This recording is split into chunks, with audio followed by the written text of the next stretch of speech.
Bien, bonjour à toutes et à tous. Alors merci de nous rejoindre sur ce live.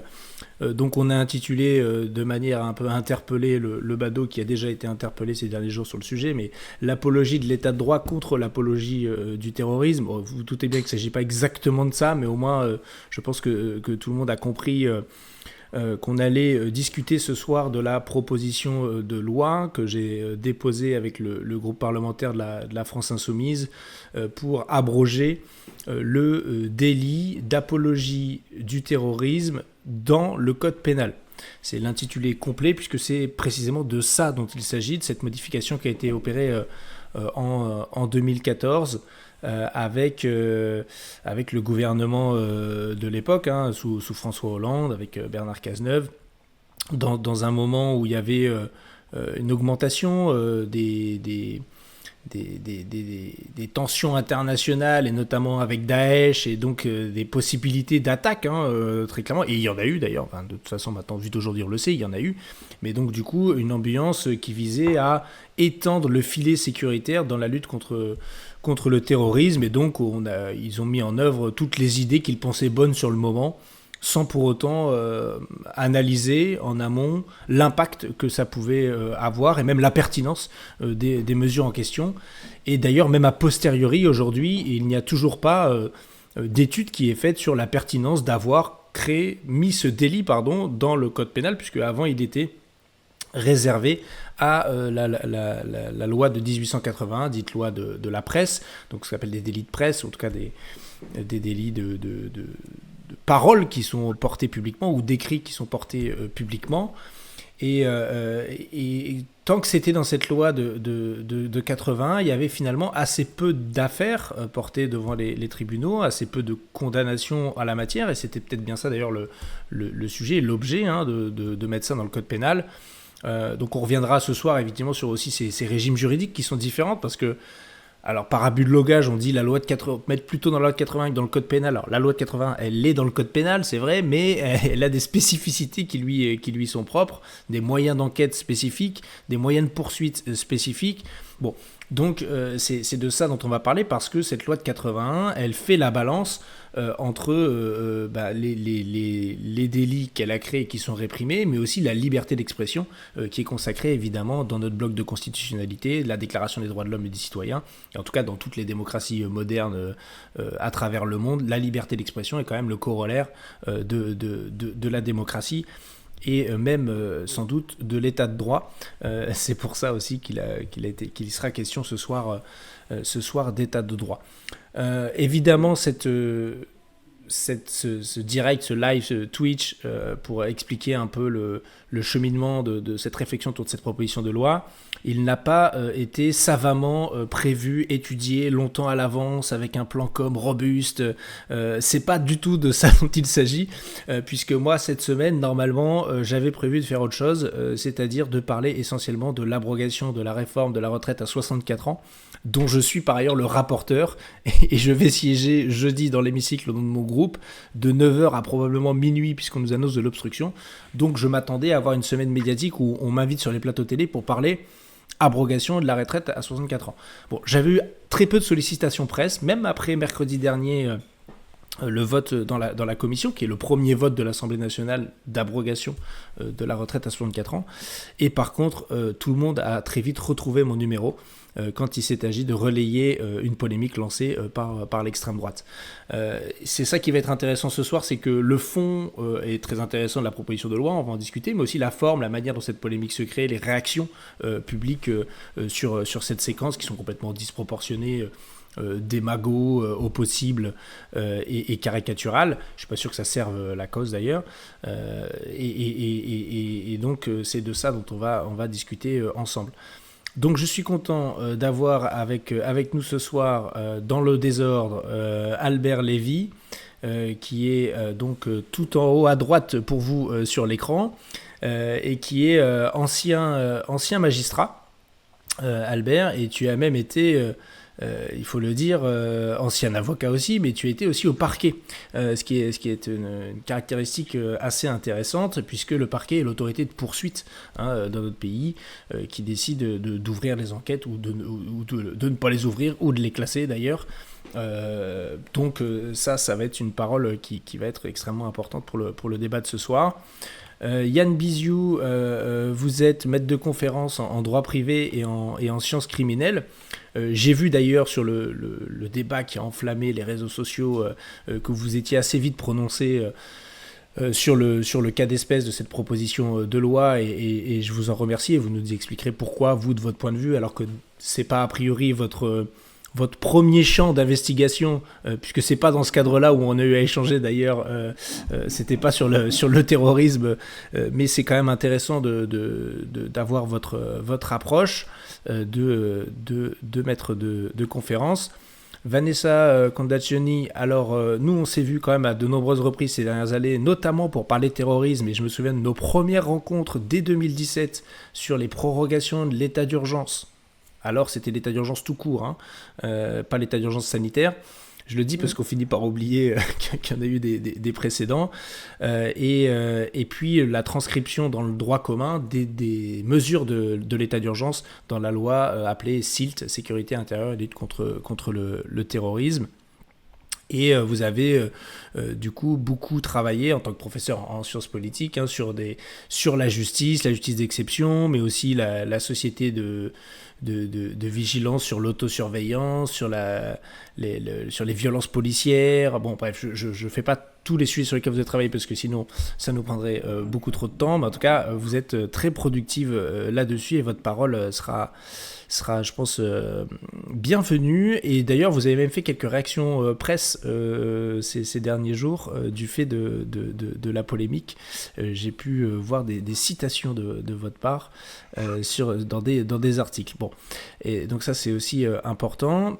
Benjamin Fiorini, merci d'être là aussi, maître de conférence en droit privé et en sciences criminelles, qui a d'ailleurs s'est beaucoup illustré ces derniers temps pour la sauvegarde des jurys d'assises. Et c'est pas complètement éloigné de notre sujet, parce qu'on va parler terrorisme et tout ce qui va avec, mais il y a tout un droit spécial et spécifique sur le terrorisme, et notamment le fait qu'il n'y ait pas de jury d'assises depuis 1986 en la matière, et ça pourra évidemment se questionner dans la discussion. Et ensuite, on accueillera, quand il arrivera et qu'il sera disponible, maître Raphaël Kempf, avocat, et qui lui aussi a écrit plusieurs ouvrages, notamment sur les lois scélérates.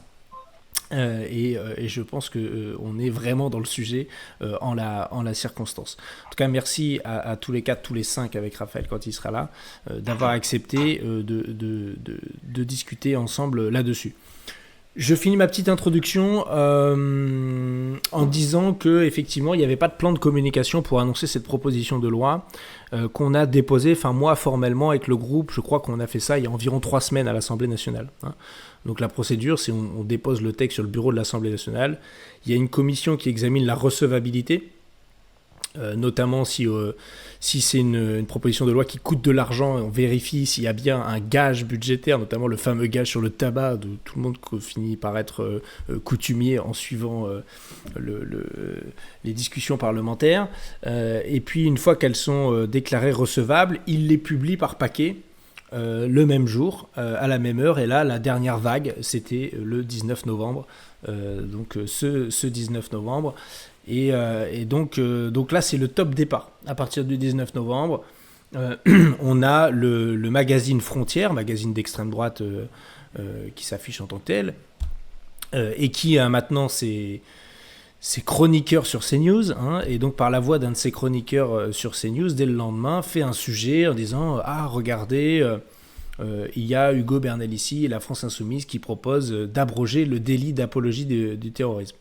Sous-entendu, enfin c'était même pas sous-entendu d'ailleurs, en expliquant que du coup en fait on est pour faire l'apologie du terrorisme. C'est ça qui va se jouer dans le débat médiatique et politique. À partir de là, vous avez un certain nombre d'intervenants du printemps républicain qui relaient la même information, puis ça gagne la sphère politique un peu plus visible, et enfin, une ou 2 heures après, vous avez des députés, notamment du Rassemblement national, qui commencent à relayer, et puis là, ce qui a fait que le sujet a définitivement été dans le débat et que mon téléphone s'est mis à chauffer, c'est Bruno Retailleau, qui n'en rate pas une quand il s'agit d'état de droit, évidemment, pour se prononcer. Et puis, à la suite de ça, il faut le dire, vous avez tout le reste du champ politique qui vient s'indigner à géométrie plus ou moins variable de cette scandaleuse proposition de loi de la France Insoumise. Avec évidemment tous ceux, François Hollande le premier, et tous ceux qui ont été proches de François Hollande, qui ont mis en place ce délit, clairement dans la loi, qui sont venus évidemment le défendre. Bon. Et pourtant, nous, on fait ça, on dépose cette proposition de loi, d'une part parce qu'il y a déjà un sujet, depuis qu'elle a été mise en œuvre, d'usage de ce délit. Pas immédiatement dans le champ politique ou syndical comme on peut le connaître aujourd'hui, mais quand même, il y a déjà de base un sujet de la manière de qui on va poursuivre, qui sont les gens qu'on va poursuivre. Des jeunes gens qui relaient sur les réseaux sociaux des vidéos de Daesh, par exemple, des vidéos de propagande, sans pour autant eux-mêmes être des grands artisans du terrorisme ou des gens qui veulent passer à l'acte, etc. Et donc c'est d'abord eux qui vont se faire poursuivre, sans pour autant que ça ait aucun impact d'ailleurs ni sur Daesh ni sur le terrorisme et ces messages qui continuent qui ont ensuite continué. Ça a été plus simple, sans doute plus rapide de bien gérer la modération des réseaux sociaux plutôt que d'aller sur des procédures pénales et judiciaires. Et puis ensuite, il y a quand même eu des éléments, et on y reviendra, vous savez, au moment de la COP21, où justement l'état d'urgence a été utilisé contre des militants écologistes, et où on a pu dire que c'était une forme de terrorisme. D'ailleurs, le terme d'éco-terroriste est maintenant mis dans le débat de manière sérieuse. Alors moi, j'ai un pull de mes camarades de la boutique Enlisée, qui ont détourné le concept d'éco-terrorisme pour en faire des pulls et des t-shirts, parce que au fond on se dit c'est tellement caricatural que ça ne devrait pas exister, mais si c'est très sérieux. C'était très sérieux, en tout cas dans la bouche de Gérald Darmanin, avec des poursuites potentielles à la clé. Et puis là, la phase d'accélération, évidemment, depuis le 7 octobre, où tout propos de soutien aux Palestiniens peut tomber sous le coup de la loi, au moins de poursuite, pas forcément de condamnation, mais au moins de poursuite. Ça a été le cas, évidemment, le cas le plus emblématique est celui de Jean-Paul Delescaux, secrétaire départemental de la CGT du Nord, que je connais bien de facto, puisque je suis moi-même député du Nord et on milite, on se retrouve dans les manifs ensemble depuis déjà plusieurs années, où là, on est allé le chercher à 6h du matin, avec des effectifs de police cagoulés, et pareil pour la secrétaire administrative de la CGT qui a rédigé le communiqué de presse et qui l'a publié formellement sur le site internet. Pareil, ils sont allés la chercher à 6h du matin. Donc c'est quand même de ça dont on est en train de parler. Voilà, donc autant ça interroge sur la forme, de comment cette polémique et les termes arrivent dans le débat public, que sur le fond. Et donc je vous propose de m'arrêter là, j'ai déjà beaucoup trop parlé, et de faire un tour d'horizon sur comment vous avez vécu l'arrivée de cette polémique-là, alors qu'il y a des éléments de fond, et vous le direz, je suis sûr, réciproquement, qui poussent à dire que ce délit, il faut l'abroger. Je sais pas, on peut commencer par Vanessa Candaccioni, si vous le voulez bien. Alors moi, cet emballement médiatique, il m'étonne pas du tout. Alors je vais peut-être commencer par féliciter Hugo Bernaclis et la LFI de faire ce type de proposition de loi. Je pense que c'est extrêmement important sur ce délit d'apologie du terrorisme, mais sur d'autres choses, de montrer qu'il faut commencer un petit peu à démanteler, en tout cas à réinsérer tout ça dans des réflexions sur l'état de droit, sur les dérives possibles, que bien évidemment il faut encadrer, il faut être prudent, etc., mais qu'il est possible aussi de redevenir un peu raisonnable. Et je pense que ce type de proposition va dans le bon sens. Elles sont trop rares à mon avis. Et voilà, je soutiens évidemment à fond, et je suis très heureuse que ça puisse être porté par des députés aussi sérieux et aussi sérieuses à l'Assemblée nationale. Donc ça, c'était la première chose que je voulais dire, bravo. La deuxième, c'est que pourquoi ça ne m'étonne pas du tout, c'est que c'est en lien avec ce que je viens de dire, c'est-à-dire qu'on ne peut pas toucher à l'appareil répressif. On ne peut rien lui ôter, on ne peut rien lui enlever, on ne peut que le faire grossir comme un monstre qui va se gaver aux lois sécuritaires, c'est-à-dire que du moment qu'on explique qu'on veut, je ne sais pas, amoindrir la portée ou limiter ou encadrer par le respect des normes de l'état de droit, des libertés publiques, des garanties fondamentales, on crie au scandale, on démantèle notre appareil répressif, nous allons être vulnérables face aux terroristes, on est laxiste et en plus on encourage le terrorisme. Et ça, je trouve ça extrêmement grave, et c'est pas du tout étonnant, c'est de vilaine politique politicienne, de l'électoralisme. Et surtout, ce qui est très grave, c'est que ça donne déjà une mauvaise... c'est des fake news, hein, quasiment, qui sont diffusées en disant qu'on doit supprimer l'apologie, ce qui est faux, puisqu'il s'agit uniquement de le remettre là où il était, c'est-à-dire dans les délits de presse. Et ce qui est grave, c'est que ça sous-entend que l'opinion publique, elle attend ça. C'est-à-dire qu'elle attend toujours plus et que le fait de proposer, d'amoindrir, d'être plus respecté de l'état de droit, c'est un scandale et ça va scandaliser l'opinion. Parce que s'ils le font, c'est qu'ils pensent qu'ils vont être soutenus par l'opinion publique. Or, moi, je pense que si on pose bien les termes, en expliquant justement les dérives qu'on va essayer de faire ce soir, eh bien, il peut y avoir des réactions qui sont tout autres que celles qui sont attendues de ces pro-sécuritaires et pro-répression. Voilà pour ma première réflexion et remarque. Merci Vanessa. Est-ce que Albert, tu veux prendre... je risque de vous tutoyer à certains moments de la soirée. Je vais essayer de me discipliner sur le vouvoiement, mais voilà, je veux faire un effort. Cher Albert Lévy, alors dites-nous, vous, comment vous avez vécu cette polémique là sur ces 3 derniers jours, vos premières réactions? Tout d'abord, je voudrais dire qu'on ne peut pas ne pas abroger ce texte, car nous vivons un paradoxe juridique extraordinaire en la matière. Apologie du terrorisme, texte qui est sorti de l'article 24 de la loi du 29 juillet 1881 et que l'on pouvait appliquer jusqu'en 2014. L'apologie des crimes de masse, de guerre par exemple, les incendies criminels, tout cela entrait dans les actes que l'on pouvait prêter au terrorisme. Et le paradoxe, Hugo, c'est que cette infraction qui a cette qualification dans l'article 201 du Code pénal reçu de définition juridique. Qu'est-ce que c'est que le terrorisme? Le terrorisme n'a jamais été défini dans son élément légal, dans son élément matériel, ni dans son élément moral. Donc cet article doit nécessairement être abrogé, puisqu'il n'existe pas en droit. Et c'est la raison pour laquelle nous sommes amenés depuis trop d'années déjà à subir le dévoiement politique de l'instrumentalisation de ce texte en particulier.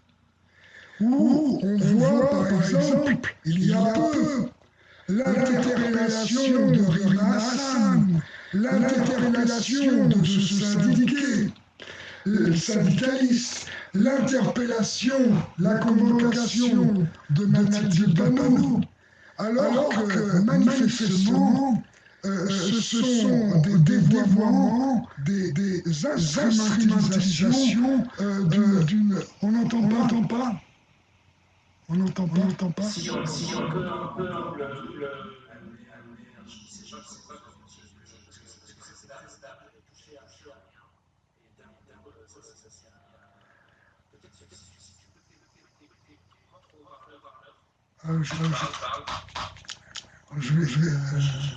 voilà.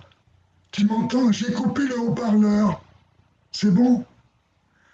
Donc, effectivement, on assiste à ces dysfonctionnements qui sont des instrumentalisations du pouvoir sur une infraction qui n'a jamais été définie, sauf sur le plan européen et à l'ONU, où l'on a dit que le terrorisme était des actes d'intimidation et de violence contre des populations et sur des cibles non combattantes.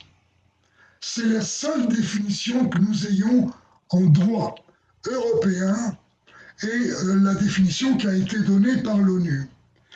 Donc cette législation doit être abrogée. Ça veut dire que nous devons faire l'effort, nous, de définir ce qu'est le terrorisme en droit. Car je pense objectivement qu'il serait hasardeux de dire, en tirant un trait, que le terrorisme n'a pas sa place dans l'arsenal législatif qui est le nôtre. Donc on doit nécessairement maintenir, à mon sens, une définition que nous pouvons réintégrer, soit dans l'article 24 de la loi du 29 juillet 1881, soit dans les articles 421, 2 et 5 du Code pénal qui définissent tout ce qui est crime de masse, crime contre l'humanité, avec bien entendu un effort d'identification de ce qu'est le terrorisme sur le plan juridique. Voilà ce que je voulais dire en a priori, ça me semble essentiel. On doit faire un effort, je pense, de construction législative sur ce phénomène de terrorisme. Sinon, ça n'a pas de sens. On doit abroger, mais on va abroger quelque chose que personne ne saisit en droit. Et ça, il y a ici, comment dirais-je, un vide juridique qui est également une aberration juridique, dans la mesure où on parle de terrorisme en droit, on défère des gens devant les tribunaux correctionnels sans que les magistrats qui sont appelés à en juger n'aient la définition qu'il convient d'y mettre pour juger, condamner, relaxer, etc. Et je veux dire juste un dernier mot. Et c'est très important à mon sens, puisque tu as rappelé tout à l'heure que j'ai été magistrat du parquet pendant de longues années. J'ai été chargé notamment de la lutte contre le banditisme dans le Var.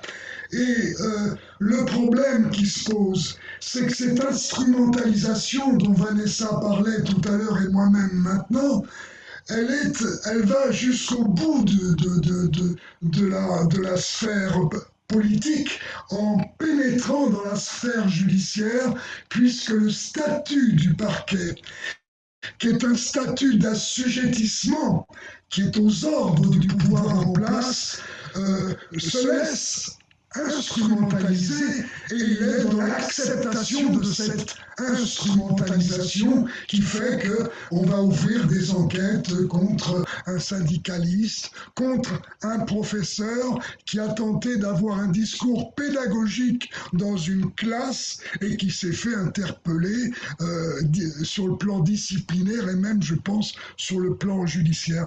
Et donc c'est un devoir, effectivement, je rejoins Vanessa sur ce point, c'est un devoir démocratique d'abroger cette loi et de redéfinir complètement le concept du terrorisme sur le plan légal.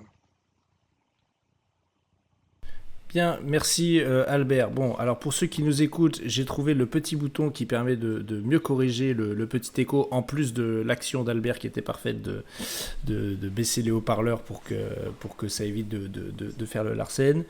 Voilà, bon, il est de tradition de dire que sur les lives de gauche, on a un son de gauche avec, voilà, c'est ce que ça implique. Je suis désolé pour ceux qui nous écoutent, ça fait toujours ricaner tout le monde et moi le premier, mais on fait de notre mieux.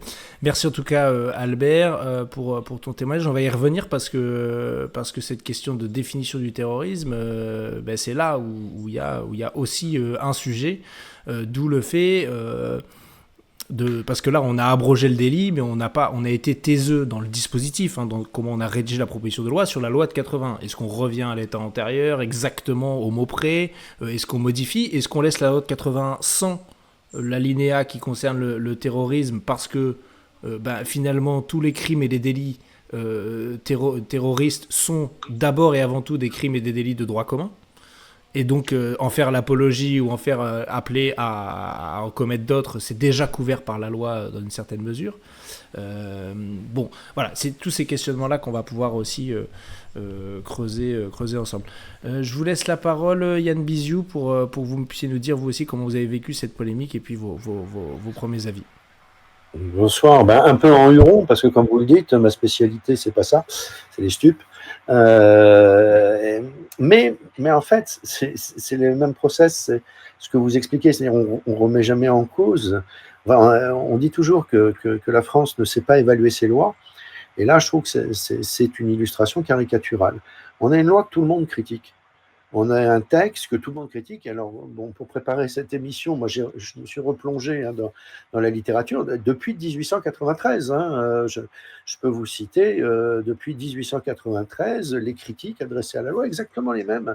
Ça n'a rien changé. Le président de la Ligue des droits de l'homme, patron de l'Aurore, en 1899, il écrit déjà on a adopté une loi dans laquelle la simple énumération objective de circonstances peut vous envoyer en prison. Donc, on a une loi qui ne satisfait personne. On a eu une évolution en 2014. Cette évolution en 2014 ne satisfait même pas son auteur, puisque Bernard Cazeneuve lui-même a constaté que la loi avait, que l'application de la loi avait des dérives. On a les magistrats qui sont un peu perdus, parce qu'on voit des décisions sortir. Certaines nous disent ça c'est pas, je rappelle les décisions notamment au moment des interdictions de manifestation par le préfet du Var à Nice, où à 2 reprises le tribunal administratif a dit les slogans, les revendications, etc. Ça c'est pas d'apologie de terrorisme. Oui, sauf que son petit copain à côté dit le contraire dans une autre décision. Donc c'est vrai qu'on a une ambiguïté. Alors c'était l'occasion, moi je trouve, votre proposition de loi, c'est une proposition, donc ça se débat. Il y a un vrai problème sur cette loi, il y a des critiques qui sont adressées à cette loi, il y en a d'autres qui considèrent qu'elle est pertinente. Justement, c'est le rôle de l'Assemblée de se poser, de dire après, est-ce que ce délit tel qu'il a été adopté en 2014 est pertinent, est-ce que ça marche, est-ce que ça marche pas? De mon point de vue, non. Le texte est trop large. Ensuite, est-ce qu'il faut le remettre dans la loi de 81 ? Je ne suis pas sûr non plus. C'est la question se pose, parce que depuis 1893, depuis que l'apologie de crime a été inclus dans la loi presse, il y a des critiques. Donc moi, je trouvais que c'était une occasion de débat, et c'est dommage en fait que les différents acteurs politiques n'arrivent pas à se saisir de cette occasion de faire un bilan et puis éventuellement des propositions. Effectivement, l'objectif était de lancer un débat sur cette proposition de loi pour qu'on puisse se questionner sur l'apologie du terrorisme, l'apologie tout court, ce que ça a produit à travers les années. Est-ce que en s'en tenant à la provocation à des crimes, à des délits de stricto sensu, on n'a pas là juridiquement ce qu'on souhaite cibler, parce qu'il y a toujours un décalage entre le discours public, même le discours, on va dire, de comptoir, ce qu'on veut poursuivre et ce qui est en fait poursuivi. Parce que quand on dit, si je dis à un journaliste, c'est quoi pour vous de l'apologie du terrorisme ? Il va tout de suite me présenter des éléments, je sais pas moi, publier une vidéo de décapitation de Daesh. Il y a suffisamment d'éléments pour faire condamner la personne sans pour avoir besoin d'avoir recours à l'apologie du terrorisme en tant que tel, puisque là, on invite à commettre des crimes, à savoir des assassinats par décapitation, et donc c'est déjà suffisamment caractérisé. Et donc on voit bien que cette apologie, dès le départ, on a voulu être sur une zone d'entre-deux, d'interprétation, qui est soit l'interprétation du pouvoir politique pour inciter à poursuivre dans telle ou telle direction et utiliser des moyens de contrainte, encore que la loi de 80, elle est différente du reste du code pénal, et en même temps, avec aussi des magistrats qui, comme l'a dit Albert Lévy, vivent dans la société dans laquelle on vit, regardent les médias qu'on regarde, entendent ce qu'on entend, et finissent eux-mêmes par reprendre un certain nombre de poncifs, et que quand on est sur de l'interprétation d'éléments textuels ou d'éléments de ce qui a pu être prononcé, et ben finalement, c'est là où on peut avoir un sujet. Encore une fois, la loi de la presse, elle pouvait pas aller aussi loin que le code pénal en termes de moyens d'investigation, etc. Donc, c'était minimum de garantie, minimum. Et là, on a tout fait, on a fait sauter tout ça. Ce qui a fait dire d'ailleurs Jacques Toubon lui-même, en tant que défenseur des droits, c'est en 2017 où il demande à ce qu'on s'interroge sur le délit d'apologie du terrorisme. C'est pas là, le 7 octobre de l'année dernière, c'est pas ça son sujet. C'est bien avant. Hein. Non, mais je le dis pour ceux qui nous regardent, nous écoutent. Même si depuis le 7 octobre, la réalité, c'est que les faits, la suite nous a donné entièrement raison sur la possibilité d'instrumentalisation de ces délits à des fins politiques et avec des objectifs politiques de répression d'un discours qui est considéré comme un discours d'opposant, quoi, tout simplement. Benjamin, est-ce que tu peux essayer de parler, voir si on t'entend? Ouais. Là, je pense que c'est mieux normalement. C'est parfait, on t'entend. Tu peux y aller, vas-y, je Vous te laisse m'entendez, donner ton avis. Ah, bah nickel. Ouais, désolé pour ce petit souci de micro. Ouais, bah, alors sur la réaction par rapport à cette polémique, alors, bah, je vais déjà abonder dans le sens qu'indiquait Vanessa tout à l'heure, à savoir que la procédure pénale, c'est un équilibre, on lit classiquement, entre sécurité et liberté, et qu'à partir du moment où il y a des dispositions législatives qui vont modifier le curseur dans le sens de la sécurité, c'est toujours très compliqué de revenir en arrière.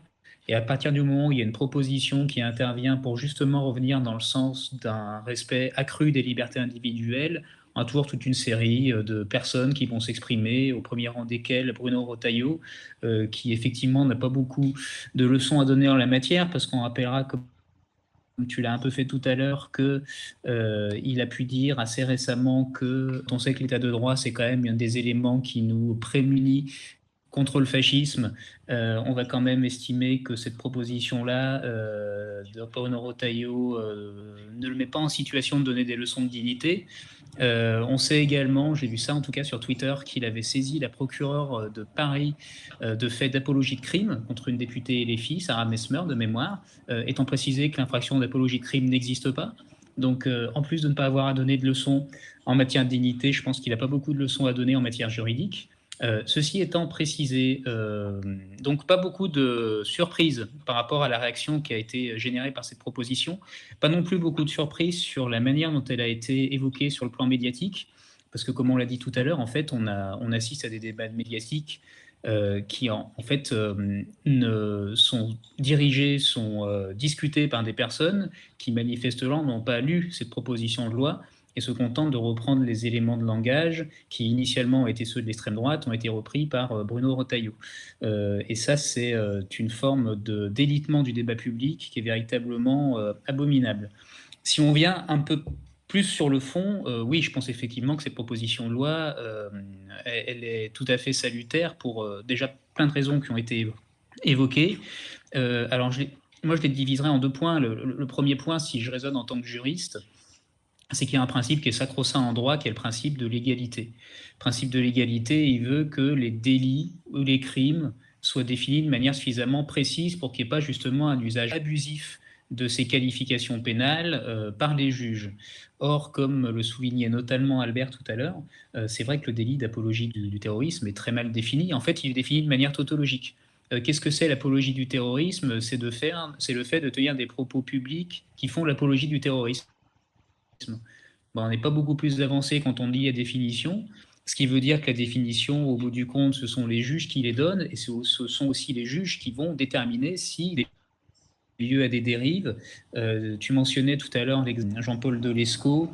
Quand on lit l'arrêt qui a été rendu par le tribunal judiciaire de Lille dans cette affaire-là, on constate effectivement qu'on a un abus énorme en fait de la part des juges qui ont prononcé cette décision, qui en fait ont prêté des intentions à cette personne, qui ont prêté des intentions en se livrant à une analyse basée sur des sous-entendus qui auraient été ce qu'avait pensé la personne, ce qui est très peu satisfaisant en termes juridiques et ce qui ouvre effectivement la porte à une forme d'arbitraire, arbitraire gouverné par l'émotion du moment. Et c'est vrai que dans le cadre actuel duquel ça a pu donner lieu par rapport à des propos tenus en défense de la cause palestinienne qui ont été qualifiés très abusivement d'apologie du terrorisme, il est vrai que ça pose un nombre de soucis colossal. Et il y a un autre point, ce qui me semble important, c'est ce qui concerne non pas la légalité, c'est-à-dire la définition de ce délit d'apologie du terrorisme, mais ce qui concerne la pénalité. On le souligne peut-être pas assez, mais c'est quand même un délit très sévèrement puni. 5 ans d'emprisonnement, 75 000 euros d'amende, peine qui peut être portée jusqu'à 7 ans et 100 000 euros d'amende lorsque l'infraction est commise en ligne. 7 ans, 100 000 euros d'amende, c'est colossal, c'est un délit puni. Ça peut effectivement questionner quand on sait par exemple que la Cour européenne des droits de l'homme préconise pour les délits d'expression, donc les délits où en fait ce qu'on reproche à la personne c'est simplement de dire quelque chose, préconise de n'utiliser, de ne prononcer des peines d'emprisonnement que dans des cas très particuliers et que dans des cas qui sont véritablement dignes de l'incitation à la violence. Or, très récemment, il y a un juge très connu qui s'appelle Marc Trévidic, qui est un juge antiterroriste qui connaît très bien son sujet, qui a indiqué que selon son expérience, déjà d'une part, c'était une très mauvaise idée au final d'introduire ce délit dans le code pénal, et qui a pu dire par ailleurs que, en ce moment, ce qu'il observait lui, c'est que les condamnations en la matière pleuvaient. Quand on a un juge antiterroriste qui me dit que les condamnations pleuvent, ça veut quand même dire qu'elles sont nombreuses, et des condamnations à des peines d'emprisonnement. Donc ça veut dire qu'il y a aussi un sujet, je pense, sur le niveau de pénalité de ce délit, d'autant que, vu qu'on a d'autres infractions avec lesquelles on peut faire un comparatif, le crime contre l'humanité, l'apologie de crimes contre l'humanité et l'apologie de crimes de guerre, elles sont toujours dans la loi sur la liberté de la presse de 1881 et sont moins sévèrement punies que les crimes d'apologie l'apologie du terrorisme. Donc effectivement, ça questionne en termes d'équilibre de pénalité, et c'est pour ça que la proposition de loi me semble salutaire, parce qu'elle permet de re-questionner ces différents éléments. Oui, et puis c'est de notre responsabilité aussi politique de le faire, parce que la responsabilité juridique du Conseil constitutionnel, on ne peut pas trop compter dessus, puisqu'il a eu à se prononcer sur ces délits d'apologie du terrorisme, et la Cour de cassation elle-même a eu à se prononcer pour préciser ce qu'ils entendaient par apologie, et qui n'a pas aidé franchement à mieux cerner ce qu'on voulait recouvrir avec ce délit. Vanessa, je vous voyais réagir de la tête aux propos des uns et des autres. C'est vrai que le juge Trévidic, alors lui qui avait demandé à ce que ce soit inscrit dans la loi en 2014. Oui, il faut quand même prendre tout ça avec des pincettes. Les juges qui n'ont pas obtenu en plus les postes qu'ils voulaient ont tendance à être beaucoup plus critiques ensuite. C'est pas faux, mais en tout cas il a quand même donné cette interview il y a 1 mois et demi ou 2 mois, si je dis pas de bêtises, qui n'a pas provoqué exactement le même tollé que notre proposition de loi, et pourtant il dit la même chose, et il dit d'ailleurs, et c'est le titre qui est repris, enfin l'intertitre qui est repris par Libération, il faudrait oser revenir en arrière. Bien sûr, il faudrait revenir en arrière sur ça et sur plein de choses. Mais oui, il y a des choses qui ont été dites. Benjamin, tu disais, oui, c'est les juges qui donnent les interprétations, etc. Ça leur donne une attitude. On a oublié de dire qu'après le 7 octobre, celui qui a donné déjà des sacrées indications, c'est Dupond-Moretti, donc le garde des Sceaux, le ministre de la Justice, qui a clairement indiqué ce qui serait considéré comme de l'apologie, donc utilisation de drapeaux du Hamas, puisque le Hamas, dit Dupond-Moretti, est une organisation terroriste pour l'Union européenne, et puis surtout, il dit présenter les attaques du 7 octobre comme une résistance légitime, c'est un acte de terrorisme. Donc là, on est déjà dans de l'interprétation des faits, on est déjà dans l'impossibilité de recontextualiser. Ça, c'était la première chose que je voulais dire, c'est-à-dire que Dupond-Moretti, en tout cas le ministre de la Justice dans ses affaires d'apologie, a déjà donné une grille de lecture de ce qui pouvait relever ou non de l'apologie, premièrement. Deuxièmement, quelque chose dont on n'a pas du tout parlé, c'est que l'apologie du terrorisme aujourd'hui, la plupart des affaires d'apologie du terrorisme, elles proviennent d'Internet, et elles proviennent des signalements Internet qui vont être faits sur la plateforme Pharos. Je rappelle quand même que l'apologie du terrorisme en 2014, donc l'année où il a été créé ce délit, c'est 1500 signalements sur Internet d'apologie du terrorisme. 2015, avec les attentats de Charlie Hebdo, l'Hypercacher et le Bataclan, c'est 35 000. Avec les attaques du 7 octobre, on sait que ce sont des signalements citoyens et d'associations aussi qui ont fait des signalements pour apologie, des associations de défense d'Israël. Donc là, il y a aussi un sujet qui est que l'apologie du terrorisme aujourd'hui ouvre la voie à des phénomènes de justiciers sur Internet ou des gens qui veulent pratiquer la justice eux-mêmes en faisant du signalement. Et ça, je pense que c'est très dangereux de laisser la porte ouverte aussi à cette pléthore, ce flot de délation de propos tenus sur Internet, où finalement tout un chacun pourrait être juge de ce qu'est l'apologie du terrorisme. Et puis, d'autres choses que je voulais évidemment signaler, c'est que dans le cadre du 7 octobre, on le voit très bien, mais c'était le cas avant, c'est que c'est des usages politiques de dispositifs antiterroristes pour faire taire des paroles politiques. Là, c'était de la solidarité avec Israël, avec la Palestine, excusez-moi. La solidarité avec Israël était bienvenue, mais la solidarité avec la Palestine ne l'était pas. Donc, on a criminalisé la solidarité avec un peuple opprimé. Et ce que ça a produit, c'est aussi, il faut le dire, ça a produit de l'autocensure. Combien de gens, au vu de la multiplication des affaires d'apologie du terrorisme, se sont tus sur Internet, sur les réseaux sociaux, peut-être même aussi dans le cadre de conférences ou de réunions, etc., par peur d'être signalés, dénoncés comme apologues du terrorisme. Et ça, je crois que c'est très, très important. Moi, je l'ai vu sur les réseaux sociaux, mais vous aussi. Les gens mettaient des petits points au lieu de certains mots pour ne pas être signalés sur Internet. Et en fait, en réalité, je pense que ça a produit ses effets. Yann, tout à l'heure, tu disais ou vous disiez, je ne sais pas, ça marche pas, mais ça dépend du quel point de vue on se place. Moi, je pense que ça marche très bien en réalité. Ça marche très bien pour multiplier les affaires, pour faire peur, pour criminaliser, pour empêcher les gens de parler, pour qu'il y ait de l'autocensure, de la censure, et peut-être pour repérer des gens aussi, voilà, alerter sur des profils, j'en sais rien. Je rappelle quand même qu'en 2015, je donne toujours ces exemples-là parce qu'ils sont marquants des dérives de l'apologie du terrorisme. Il y a un jeune de 17 ans qui a été condamné pour apologie du terrorisme parce qu'il avait appelé sa Wi-Fi Daesh. Donc on peut trouver ça parfaitement stupide et idiot, mais est-ce que c'est de l'apologie du terrorisme d'appeler sa Wi-Fi Daesh, premièrement? Et deuxièmement, deuxième exemple, ce sont les enfants qui ont eu des propos en marge des minutes de silence, à l'occasion des minutes de silence pour Charlie Hebdo, qui ont tenu des propos d'enfants ou qu'ils avaient entendus par leurs parents ou qu'ils avaient envie de provoquer et qui ont été inquiétés pour apologie du terrorisme. Donc voilà, c'est ça aussi l'apologie du terrorisme. Voilà, excusez-moi, j'ai été un peu long. Non, non, c'était très bien. Est-ce que vous avez des réactions peut-être, Albert ou Yann? Allez-y, Yann Biziou, je vous cède la parole et Albert ensuite. Moi, peut-être pour rappeler aussi que, il n'y a jamais eu de consensus autour de cette disposition en 2014, et je rappelle quand même deux choses. En 2014, donc il y a d'abord une commission ad hoc qui avait été nommée, qui avait été créée par Claude Bartolone, qui était chargée de réfléchir aux questions de droit et de liberté à l'âge du numérique. Et cette commission avait rendu un avis sur notamment le transfert du délit d'apologie de terrorisme de la loi Presse au code pénal, et elle avait rendu un avis négatif, un avis défavorable. Et ensuite, lors des débats à l'Assemblée nationale, il y a eu un amendement à l'époque déposé par Monsieur de Rugy, qui était écologiste à l'époque. Et François de Rugy avait donc déposé un amendement d'abrogation de la disposition.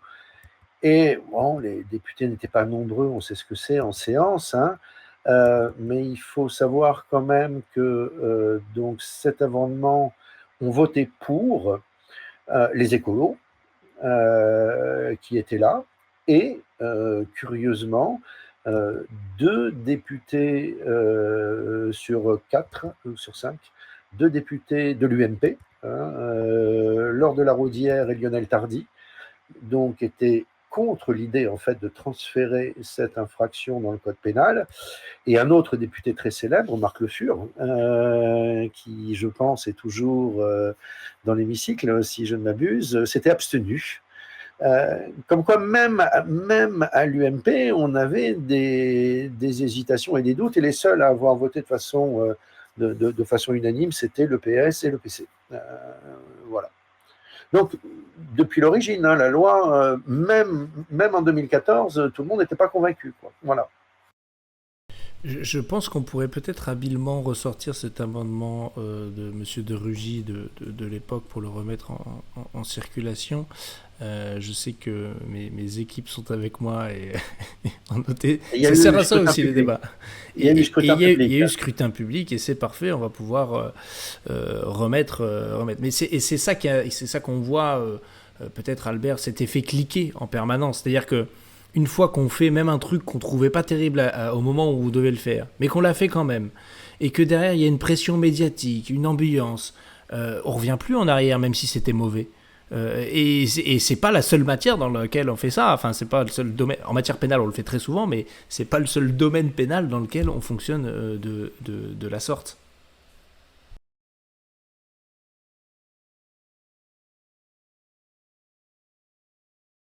On ne t'entend pas, Albert. Il faut que tu réactives ton micro. Voilà, impeccable. là, vous m'entendez? Parfaitement. Au-delà des pressions médiatiques, au-delà des pressions associatives d'organisations juives, concernant justement l'apologie dont il est question, il faut noter quelque chose qui me paraît fondamental, et j'en reviens encore au fonctionnement du parquet, si vous me le permettez, parce que s'il y a des poursuites, c'est pas seulement parce qu'il y a des gens qui ont envie de voir embastiller Mathilde Panot ou Rima Hassan ou un syndicaliste.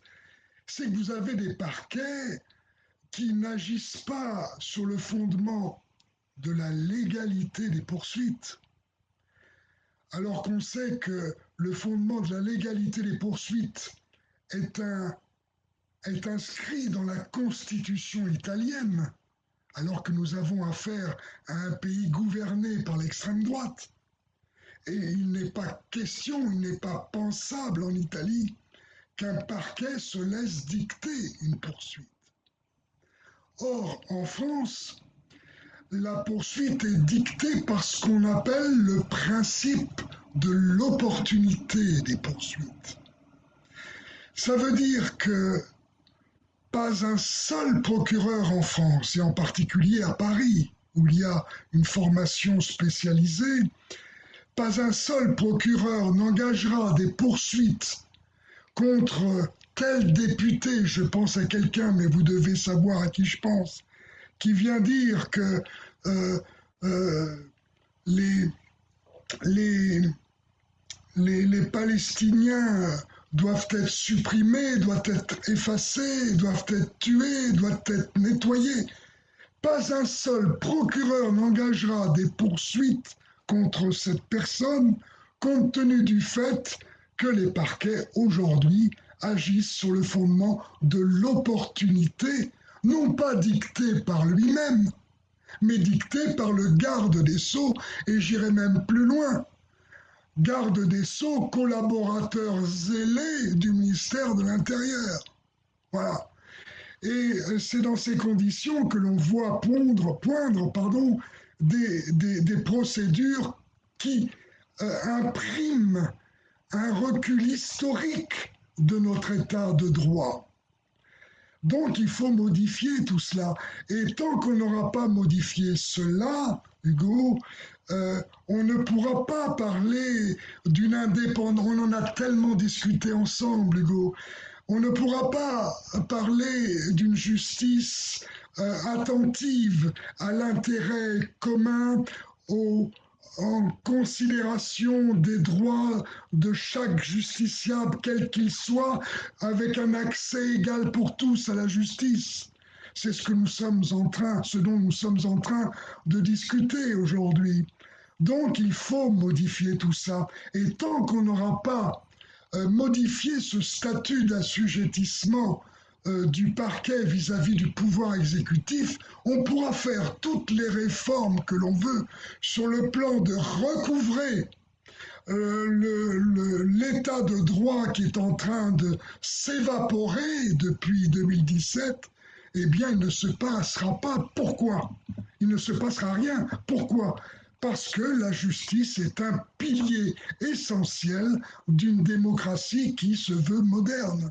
Donc, tant qu'on n'aura pas déverrouillé cela avec une obligation pour l'institution judiciaire, je parle à des juristes là, avec une obligation pour l'institution judiciaire de rendre des comptes, d'être responsable auprès d'une organisation qui me paraît la plus légitime qui soit en France, c'est-à-dire la représentation nationale, rendre des comptes à la représentation nationale et non pas à l'exécutif qui ne deviendrait alors qu'une simple courroie de transmission sur l'action civile et l'action pénale des juridictions, eh bien, on n'avancera pas. On pourra même réformer et abroger la loi sur l'apologie et la provocation aux actes terroristes. Il ne se passera rien. Voilà ce que je voulais dire. Ça me paraît très, très important. Et néanmoins, on a besoin quand même de faire ce genre de proposition de loi pour ouvrir le débat, parce que sinon on ne trace pas de perspective et donc on a besoin effectivement de faire réfléchir. Alors, en l'occurrence, j'aurais aimé faire réfléchir là-dessus avec un plan de communication maîtrisé, une conférence de presse, des éléments, etc. C'est pas exactement comme ça que ça s'est passé, et c'est ça qui est aussi symptomatique, c'est que moi je vois en plus là des réactions comme celle de François Hollande notamment, qui m'a choqué, non pas parce que elle viendrait de François Hollande, quoique, mais son premier réflexe a été de dire que c'était insultant pour les victimes du terrorisme. Or, ça n'a rien à voir avec les victimes du terrorisme. Moi-même, je lui ai répondu, je ne suis pas sûr que les victimes d'actes de terrorisme en France aient souhaité que Jean-Paul Delescaux, secrétaire départemental du Nord, soit condamné pour apologie du terrorisme à une peine de prison. Bon, voilà. En plus, il se trouve que par les hasards de la vie, je connais personnellement des gens qui ont été au Bataclan, et je connais d'autres qui ont aussi subi des actes de terrorisme directement ou indirectement, et qui sont plutôt scandalisés par les propos qui sont tenus par un Bruno Retailleau et par l'instrumentalisation qui est faite de la justice en général. Donc invoquer les victimes là-dessus, en plus ça surrajoute un élément où je rappelle que moi j'ai pas dit un mot avant cette polémique. Enfin, sur le sujet, je veux dire, j'ai dit beaucoup de choses sur les retraites, par exemple, mais pas sur le sujet. Et derrière, on parle à notre place, nous expliquant, et j'ai fini par craindre, par me dire, mais est-ce que, en ayant déposé cette proposition de loi, je pourrais pas être moi-même poursuivi pour apologie du terrorisme?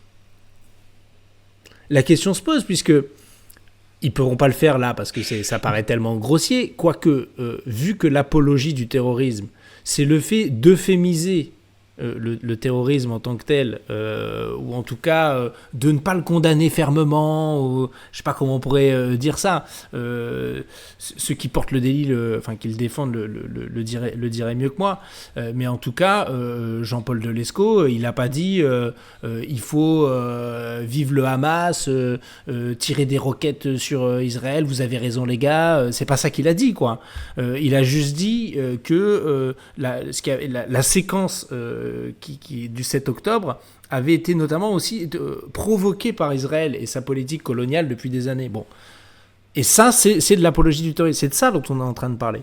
Donc là, est-ce qu'en relativisant l'apologie du terrorisme, est-ce que je ne fais pas moi-même de l'apologie du terrorisme? On est vraiment, je pense, là, je le dis sous une forme un peu rigolote, mais c'est un peu ça le sujet, quoi. C'est que on va essayer de voir dans la tête des gens ce qu'ils pensent vraiment, quelle aurait été leur intention. On en est là. Est-ce que ça vous... Benjamin, est-ce que tu veux refaire une réaction là-dessus, et notamment aussi sur comment tout ça est traité, comment le terrorisme est traité à l'aune de la parole des citoyens, quoi. Finalement, c'est pas leur place, quoi.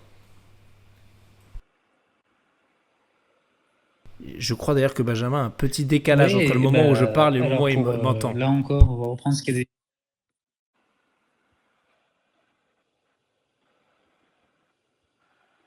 Ah, c'est possible. Bon, bah, désolé, je vais essayer de combler le décalage. Donc, ouais, par rapport à ce que tu disais et ce qui a été dit précédemment, tout à l'heure, j'ai insisté sur les difficultés qu'on avait à juger ces affaires pour les magistrats, où justement on pouvait avoir une interprétation très extensive de ce que c'est cette notion d'apologie du terrorisme. Et je mentionnais, tu l'as rementionné, l'affaire de Lescaut. Effectivement, quand on lit le jugement, on constate qu'il y a un problème parce que donc ce qu'on a reproché à cette personne, c'est effectivement ce tract qui, en gros, tisse un lien de causalité entre les attaques du 7 octobre et la politique de colonisation ne constitue pas en soi une apologie du terrorisme. Mais la juridiction a considéré qu'il s'agissait bien là d'une apologie parce que elle sous-entend, en fait, elle indique que pour de Lescaut, il ne s'agissait pas simplement d'établir une causalité, mais il s'agissait de justifier les actes de terrorisme, voire de les présenter comme une solution. Ce qui est quand même assez particulier, et ce qui relève véritablement d'une surinterprétation de ce qu'il y a dans le tract, parce qu'on prête des pensées à l'auteur qui ne sont pas écrites dans le tract. Et ça, c'est très dangereux, parce que ça veut dire que la ligne de démarcation entre ce qu'il est permis de dire et ce qui n'est pas permis de dire est extrêmement floue. Et à partir du moment où la ligne de démarcation est extrêmement floue, comme le disait Vanessa tout à l'heure, ça peut inciter à se taire. Parce que si on se met à s'exprimer sur un sujet un petit peu polémique, eh bien effectivement, on pourrait peut-être se voir reprocher ce délit, alors qu'en réalité, on n'est pas du tout, nous-mêmes, dans notre esprit, dans une logique apologie étant. Et je crois qu'Albert en parlait un petit peu tout à l'heure, il devrait normalement y avoir un autre frein à ce type de dérive, ça devrait être le parquet. Pourquoi ? Parce que le parquet, c'est lui qui initialement reçoit les plaintes, et c'est lui qui, par conséquent, pourrait d'emblée dire, par l'intermédiaire d'un classement sans suite, écoutez, là, on a des propos que vous nous soumettez à travers votre plainte parce que vous considérez qu'ils relèvent de l'apologie du terrorisme. Mais nous, en tant que magistrats du parquet, on va considérer qu'en réalité, ce n'est pas de l'apologie du terrorisme, ça ressort simplement de la liberté d'expression, peut-être un peu vive, peut-être un peu dérangeante, mais ce n'est pas de l'apologie du terrorisme. Sauf que dans le contexte actuel, ce qui renvoie notamment au conflit israélien, soit que les parquets ne raisonnent pas du tout comme ça. Ils ne raisonnent pas du tout comme ça parce que certainement, ils sont sensibles à des consignes ou des circulaires générales qui viennent du pouvoir exécutif et du garde des Sceaux, premier point. Deuxièmement, ils sont sensibles probablement à l'émotion du moment, ce qui empêche de voir les choses de manière logique et juste. Et on accueille Raphaël Kempf qui nous a rejoint. Alors, merci. Merci à Benjamin, je te recoupe le micro. Et Là, vous m'entendez ? On t'entend. Mais je m'entends aussi. Alors attends, je te mute. Voilà, là je m'entends tout seul, c'est parfait. Si tu as des écouteurs sous la main, franchement ce serait top nickel, sinon on coupera tous les micros et ça va le faire. Hop. Et je remets, Raphaël qui est là. Ouais, donc il y a quand même, sur le chat, ça s'énerve un peu. Tout le monde me dit, oui, mais c'est normal, il y a la circulaire de Dupond-Moretti. Bon, alors, les circulaires de politique pénale, est-ce que quelqu'un veut en parler ? Je sais pas, toi, Raphaël, là, je te cueille un peu à l'arrivée. Est-ce que tu veux nous faire un peu le pourquoi ces circulaires, il peut les faire ? Alors que normalement, il y a une époque où les instructions individuelles étaient possibles. Il y a une époque où le ministre, il pouvait dire dans tel dossier, messieurs, dames, je veux qu'une enquête soit ouverte et vous allez me poursuivre cette personne. À un moment donné, les gens se sont dit, ouais, c'est quand même un peu abusé parce que ça veut dire que des politiciens en place peuvent décider de poursuivre tel ou tel adversaire politique ou telle personne au vu de leur communication. Donc on a dit, ah non, attendez, on va pas faire ça. On va faire en sorte qu'il n'y ait que des instructions collectives.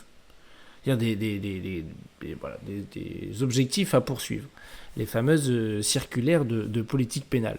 Mais comment on en arrive à donner des consignes collectives et que quand même elles soient suivies individuellement et encore plus fantastique que derrière le siège, réputé plus indépendant que le parquet, suivent en quelque sorte lui aussi ces circulaires de politique pénale alors qu'ils n'y sont pas astreints vu qu'ils sont complètement indépendants de l'exécutif.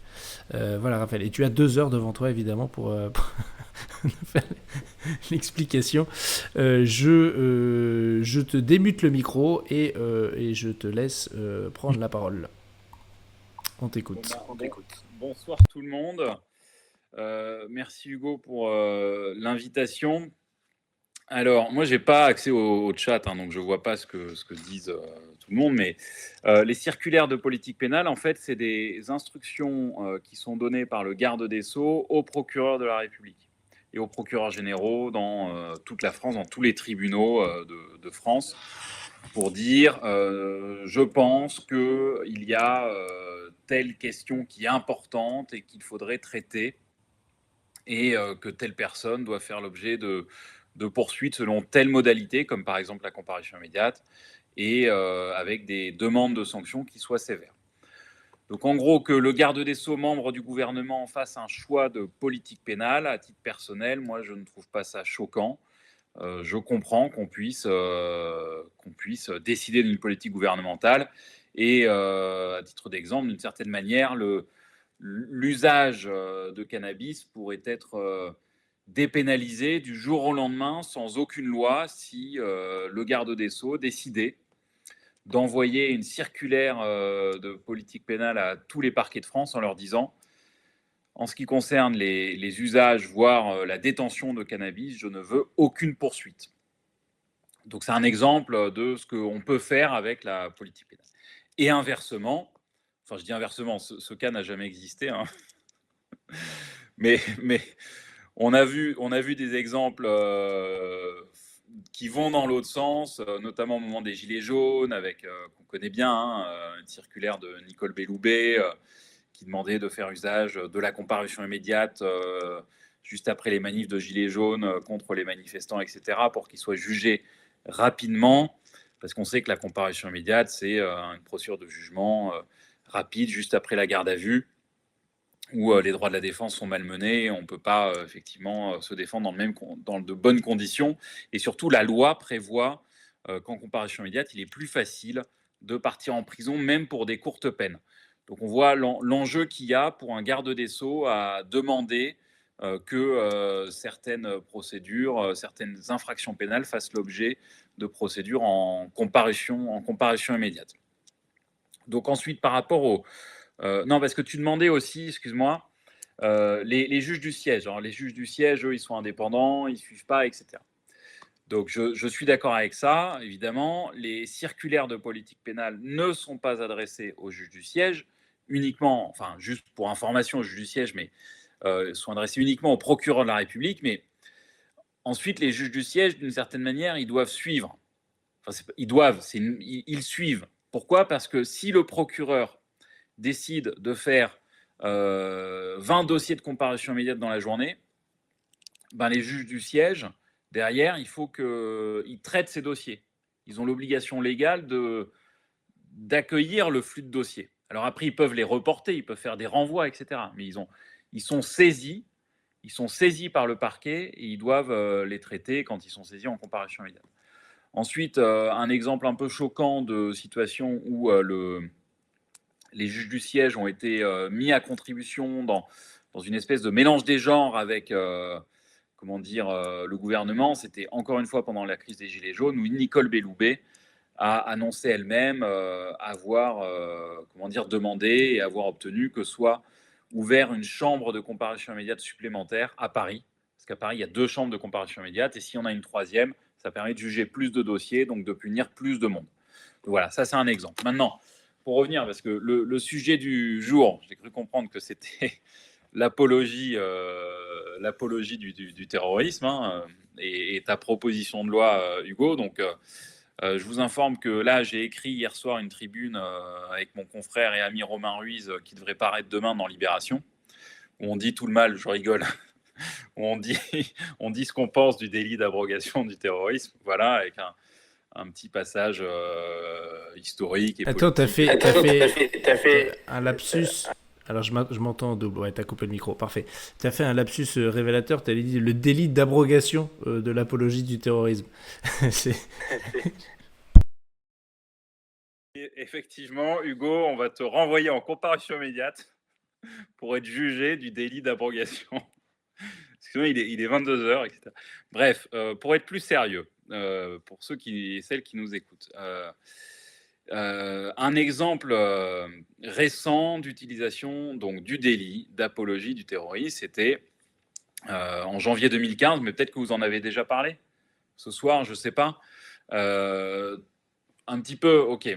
Parce qu'en janvier 2015, donc juste après les attentats contre Charlie Hebdo et l'Hypercacher, la garde des Sceaux, qui à l'époque est Christiane Taubira, pour qui j'ai un profond respect sur tout un tas de choses, sauf, voilà, je trouve que là, il y a eu un... Non, mais il faut dire aussi quand on est en accord avec des gens et quand on est en désaccord, mais elle a pris une circulaire qu'elle a adressée au procureur de la République en France pour demander la plus grande sévérité à l'égard des personnes prévenues d'apologie du terrorisme dans la suite des attentats de Charlie Hebdo, avec des demandes que les personnes soient jugées en comparution immédiate. Et donc, il y a eu une vague de douzaines de personnes qui, dans toute la France, ont été jugées à ce moment-là pour apologie du terrorisme en comparution immédiate, donc sous l'effet de la loi nouvelle de Cazeneuve du 13 novembre 2014, qui permet, je pense que ça vous en avez déjà beaucoup parlé, j'imagine, et sous l'effet de la circulaire de Christiane Taubira de janvier 2015. Donc ces deux actes conjugués ont abouti à ce que des douzaines de personnes, au début de l'année 2015, soient jugées en comparution immédiate pour des propos d'apologie du terrorisme. Alors, des propos que très probablement, enfin je ne connais pas le détail de tous les dossiers, moi je n'approuverai pas et personne ici ne les approuverait, mais ce n'est pas le problème. La question est de savoir comment est-ce qu'on décide de punir des abus de parole, des abus de la liberté d'expression. Qu'on le veuille ou non, le terme juridique, c'est le terme d'abus de la liberté d'expression. Et c'est vrai que moi, je me fais reprendre assez régulièrement par les syndicats de policiers lorsque j'explique que l'outrage à agent, est un abus de la liberté d'expression. Parce que l'outrage, c'est une parole, hein, enfin, ça peut être un geste, mais généralement, ce sont des paroles destinées à un agent de police qui l'outrage. Et moi, je considère que c'est un abus de la parole, un abus de la liberté d'expression, d'autant plus lorsque l'outrage est public. Et donc, quand je dis ça, je me fais un peu rabrouer, alors que c'est quand même le terme technique pour décrire ce qui, dans notre droit, encadre et punit les usages et les mésusages de la parole et de l'écrit. Donc, en janvier 2015, un certain nombre de personnes qui, dans des contextes qui ont été rapportés un peu dans la presse, un peu par des rapports de Amnesty International et de Human Rights Watch, rien que ça, qui, au début de l'année 2015, avaient fait des notes pour s'émouvoir des atteintes portées à la liberté d'expression en raison de cette nouvelle loi et de la circulaire Taubira et des pratiques dans les tribunaux, en disant, mais en poursuivant les gens et les condamnant de cette manière-là, eh bien, vous portez une atteinte disproportionnée à la liberté d'expression, et c'est pas comme ça qu'on doit lutter contre les abus de parole. À titre personnel, j'avais défendu à cette période un homme qui est musulman, comme des millions de personnes dans ce pays, et qui habite en face d'une caserne de gendarmerie. Et il avait affiché à sa fenêtre un signe religieux musulman que les gendarmes d'en face, ou notamment l'un d'entre eux, avaient cru qu'il s'agissait du drapeau de l'État islamique. Et donc, il avait appelé des policiers, il avait déposé plainte, et des policiers avaient... enfin, il faut bien comprendre que ces procédures aboutissent à ce que des services de police soient embrigadés pendant plusieurs jours pour surveiller et enquêter sur des dossiers qui n'ont aucun intérêt. Donc là, cet homme a été filoché par un équipage de 3 ou 4 policiers qui le surveillaient du matin jusqu'au soir pendant 3 jours, jusqu'à ce que le 3e jour, lorsqu'il rentre en Vélib chez lui, ils arrivent, ils l'interpellent, ils le placent en garde à vue. Ils disent, voilà, c'est quoi cette petite affichette? C'était une feuille A4 où il avait imprimé un signe, voilà. Et on avait dit, ah, mais c'est Daesh. Et bam, il part en garde à vue, puis en comparution immédiate. Et finalement, heureusement, il ne va pas en prison mais il y a un procès 2 mois plus tard et il sera condamné. Et in fine, je gagne à la cour d'appel parce que j'avais fait intervenir un de mes professeurs d'arabe quand j'étais à la fac à la Sorbonne. Et je lui avais montré le truc et il m'avait fait une note juridique en sa qualité d'historien de l'islam médiéval pour montrer que le signe en question était un signe religieux musulman et que ce n'était pas le signe de l'État islamique. Mais donc, il avait fallu 2 ans de procédure pour arriver à une relaxe pour montrer que voilà, c'était la manifestation par un citoyen français de son appartenance à la religion musulmane, ce qu'il a parfaitement le droit de faire à son domicile, même si ça peut être vu depuis l'espace public, parce que c'est sa fenêtre voilà, qui donne sur l'extérieur. Mais donc, c'est juste un exemple que j'ai eu à traiter. Et qui d'ailleurs à l'époque, donc j'avais posé une question prioritaire de constitutionnalité pour contester la loi du 13 novembre 2014. Alors j'avais été filtré à la Cour de cassation, c'est-à-dire que j'étais même pas allé jusqu'au Conseil constitutionnel. Par la suite, ça y a été sur un peu plus tard, sur le même délit. Et puis plus récemment, j'y suis allé également jusqu'au Conseil constitutionnel pour contester le transfert dans le code pénal des provocations à la haine raciale et à la haine antisémite qui peuvent désormais être jugées en comparution immédiate depuis la loi d'août 2021. Bref, pour essayer de résumer, parce que je parle depuis longtemps déjà, ta proposition de loi, Hugo, elle soulève une question qui est importante. Elle soulève 2 questions politiques et juridiques qui sont importantes, je pense, et qui méritent de faire l'objet d'un débat dans la société. La première question, c'est est-ce qu'on veut punir par principe les apologies toutes les apologies, est-ce qu'il faut les conserver ou pas? Il faut pouvoir répondre à cette question. Est-ce qu'on veut punir uniquement les propos qui incitent à commettre une infraction? C'est ce qu'on appelle la provocation. Ou est-ce qu'on veut aussi punir les apologies, c'est-à-dire ce qui présente sous un jour favorable certains faits? Première question à laquelle il faut répondre. Deuxième question, c'est comment on punit tout ça? Si on fait le choix de punir les provocations et ou les apologies, comment on les punit? Est-ce qu'on pense qu'on peut les punir grâce à la comparution immédiate, c'est-à-dire grâce à la prison? Parce que le but de la comparution immédiate, c'est quand même d'envoyer les gens en prison. Et cette question, elle est capitale, parce qu'on a une société française qui aujourd'hui est fracturée sur les questions de terrorisme, mais aussi sur les questions d'antisémitisme, de racisme, d'islamophobie, de discrimination. Et il y a des lois, des délits qui punissent l'antisémitisme, le racisme, la discrimination. Ce sont des choses que j'ai essayé de porter, moi, quand j'ai été candidat, comme tu le sais, Nouveau Front Populaire aux législatives il y a quelques mois. J'ai essayé d'avoir un débat sur OK, bon, vous allez arrêter de me traiter d'antisémite, là, parce que moi, je fais de la politique depuis 3 semaines, vous allez arrêter de me traiter d'antisémite. Maintenant, on va discuter de comment on fait pour lutter contre l'antisémitisme, par exemple, et le racisme et les discriminations. Et moi, je soutenais que l'idée qui consiste à dire on envoie les antisémites en prison avec la nouvelle loi, avec la comparution immédiate, est quelque chose qui, selon moi, ne fonctionne pas et ne permet pas de lutter effectivement contre l'antisémitisme, parce que je pense que ce n'est pas en envoyant en prison des gens qui, à un moment donné, ont pu proférer des opinions nauséabondes, qu'elles soient favorables au terrorisme, qu'elles soient islamophobes, etc., eh bien, ce n'est pas en les envoyant en prison qu'on va faire en sorte qu'elles abandonnent ces idées-là. Soit qu'elles les abandonnent, soit qu'elles arrêtent de les exprimer. Et ce débat-là, qui est un débat public, politique absolument capital, il a été escamoté au cours de la campagne législative, notamment, tu vois. Et moi, je trouve que donc, ta proposition de loi, Hugo, elle pose ces 2 questions. Elle pose ces 2 questions.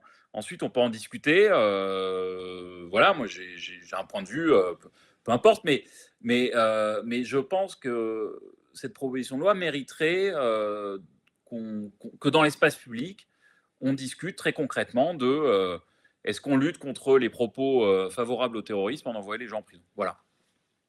J'ai une question, parce que du coup, les gens sur le chat essayent de proposer un peu des cas d'espèce et de se figurer comment ça pourrait fonctionner, tout ça. Et de se dire, là, il y a quelqu'un qui dit est-ce que la loi de 81 permet des actions policières et une justice rapide, mais des crochets, si une personne est réellement djihadiste? Et mettons de l'incitation. On va même pas aller sur de l'apologie. Ok, on met l'apologie de côté. Incitation à commettre des crimes, qui est couvert actuellement par la loi de 80. Est-ce que la justice, voilà, parce que les délais de prescription sont pas les mêmes, les moyens d'investigation sont pas les mêmes. Est-ce qu'il y a vraiment un sujet de ce côté-là ou pas? Voilà, moi aussi j'ai un avis sur la question. Mais je vous la pose. Je sais pas qui veut réagir en premier. Vanessa, Yann, Albert. Si vous voulez, je réagis. En fait, est-ce qu'il y a urgence à sanctionner dans ces cas-là? C'est-à-dire que généralement, sur ce type de comportement, c'est justement les comportements sur lesquels la justice a le temps. On a des délais très courts de prescription, donc de toute façon, l'action, elle va être engagée très vite. Après, je ne suis pas sûr non plus que ça soit quelque chose à régler en 48 heures avec une comparution immédiate. C'est-à-dire que pour moi, typiquement, et là je rejoins ce qui a été dit, c'est l'espace du débat qu'il faut ouvrir, c'est l'espace de l'éducation, de la formation.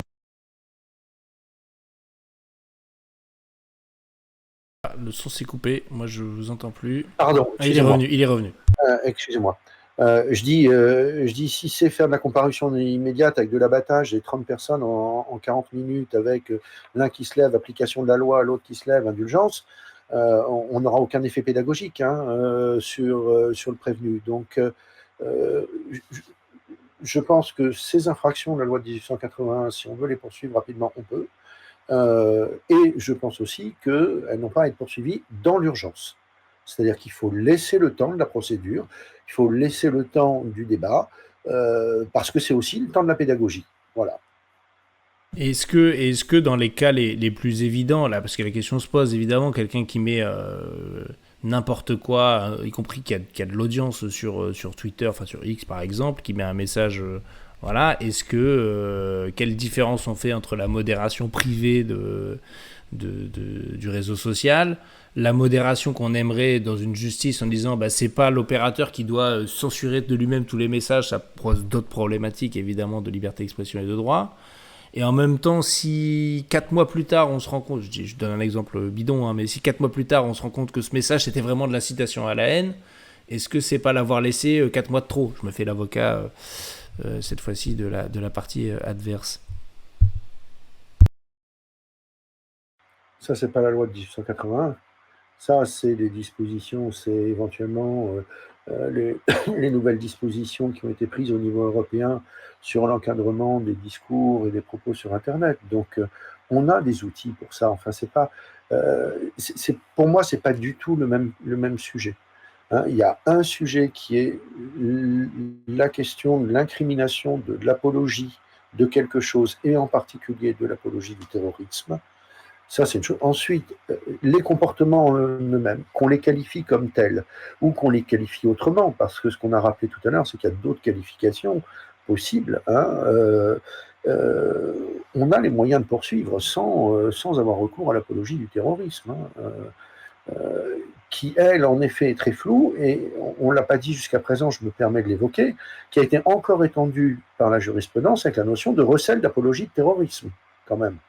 Alors là, on va très très loin.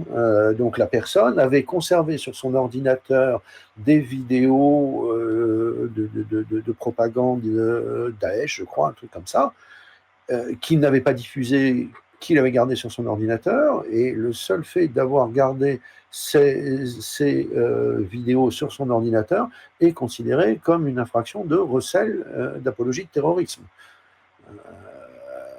Donc, on a un problème avec cette infraction. Et puis, après, les comportements, ne vous inquiétez pas, je fais confiance au parquetier pour trouver les qualifications pénales. Et justement, on pourrait se poser la question quand même, parce qu'on parlait tout à l'heure on évoquait, sans donner le nom, un député qui est un ancien député qui était très très proche, très proche du gouvernement de Benjamin Netanyahou, qui a dit des horreurs sur les réseaux sociaux, qui tombent a priori sous le coup de la loi. Et dès qu'il y a des actions qui sont entreprises en justice, des signalements, des articles 40 ou des signalements de gens qui disent voilà, il faut poursuivre des signalements sur Pharos, zéro ouverture d'enquête. Comment c'est possible? Comment c'est possible? Opportunité des poursuites, hein, comme on disait tout à l'heure. Oui, mais d'accord, mais bon. Est-ce que et puis à la fin, est-ce qu'on veut que tout le monde passe au tribunal? C'est-à-dire, est-ce qu'on veut que tous ceux qui soutiennent Benjamin Netanyahu passent au tribunal et tous ceux qui soutiennent les Palestiniens passent au tribunal et que le tribunal doit juger des centaines de milliers de personnes pour savoir qui a eu tort ou raison, qui a incité, qui, quoi. C'est toujours pareil. Où est-ce qu'on fixe le curseur? Parce que moi, j'ai vu effectivement ce parquet, il a l'opportunité des poursuites et en même temps, il n'a pas non plus. Comment je vais dire ça, le parquet peut poursuivre sans que le gouvernement lui ait demandé de le faire ou le lui ait interdit de le faire.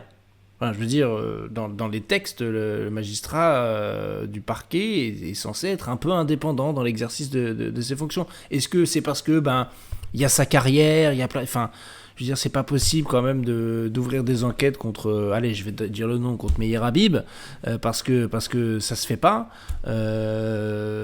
ou vraiment c'est pas possible pour eux de le faire. Albert, est-ce que tu veux nous dire un mot là-dessus? Oui. Il faut quand même se remémorer une chose. C'est bon là? C'est que le procureur ne tient pas ses prérogatives de sa hiérarchie ni du pouvoir. Le procureur tient ses prérogatives de la loi et uniquement de la loi. C'est la raison pour laquelle tout à l'heure j'évoquais le principe constitutionnel italien qui conduisait les procureurs à agir à chaque fois, normalement, qu'un délit ou un crime était commis sur son ressort. Et on en revient à ce qu'on disait tout à l'heure sur euh, ces fameuses circulaires qui, à mon avis, sont véritablement attentatoires aux prérogatives du procureur. Car ces circulaires vont permettre au parquet soit d'accabler ceux qui ne devraient pas l'être, soit d'exonérer de responsabilité pénale ceux qui devraient voir leur responsabilité pénale engagée. Donc ça, c'est vraiment quelque chose d'essentiel. Je ne sais pas si vous m'entendez, j'ai plus d'image. On entend parfaitement, Albert, on a tout entendu. D'accord. Donc ça me paraît très très problématique et je suis beaucoup plus nuancé sur ces circulaires d'action publique car justement le parquet tient ses prérogatives de la loi. Et il faut savoir une chose, je ne sais pas si vous en êtes conscient de cela, mais il existe ce qu'on appelle euh, le, le dossier d'affaires signalées. Est-ce que vous avez déjà entendu parler de cela? Les dossiers d'affaires signalées sont ouverts à la demande de la chancellerie lorsque justement le garde des Sceaux adresse aux procureurs généraux ainsi qu'aux procureurs, c'est-à-dire via les procureurs généraux qui adressent les instructions de la chancellerie aux procureurs, et à chaque fois qu'un dossier va être ouvert, une procédure va être ouverte, une enquête va être ouverte sur un dossier que le garde des Sceaux a voulu voir sensible, on ouvre et on rend des comptes. C'est-à-dire que, quoi qu'en dise la chancellerie encore aujourd'hui, les parquets de France et de Navarre rendent des comptes au garde des Sceaux sur chacune des affaires sensibles que le procureur d'un tribunal judiciaire a ouvertes dans son parquet. Et ça, c'est très problématique. Donc, il faut bien se mettre dans l'idée que non seulement il y a ces circulaires d'action publique dont on peut dire ce qu'on pense, c'est-à-dire après tout, le garde des Sceaux peut mettre en évidence des enquêtes, des directions d'enquête qui lui semblent importantes de mettre en œuvre pour l'intérêt commun de la société qu'il représente. Mais lorsque on en vient par l'intermédiaire de ces affaires signalées, à trahir, non plus que ça, même à violer la substance même du secret de l'enquête et la substance même du secret de l'instruction. Par exemple, je vous donne un cas classique. Là, on est en apologie du terrorisme, mais par exemple dans les affaires de grand banditisme ou de corruption ou de conflit d'intérêts, lorsque vous allez informer la chancellerie de cette affaire sensible, il est évident que c'est une fuite généralisée à laquelle il faut s'attendre. Donc, il y a toute une chaîne de transparence nauséeuse, j'allais dire, qui obère ce qu'on peut appeler la vérité judiciaire que l'on attend de l'institution judiciaire. Et c'est pour ça qu'on ne peut pas prendre à la légère ces histoires de circulaires. Et c'est la raison pour laquelle il faut absolument avoir une réflexion sur l'indépendance, entre guillemets, du parquet face au pouvoir exécutif, sachant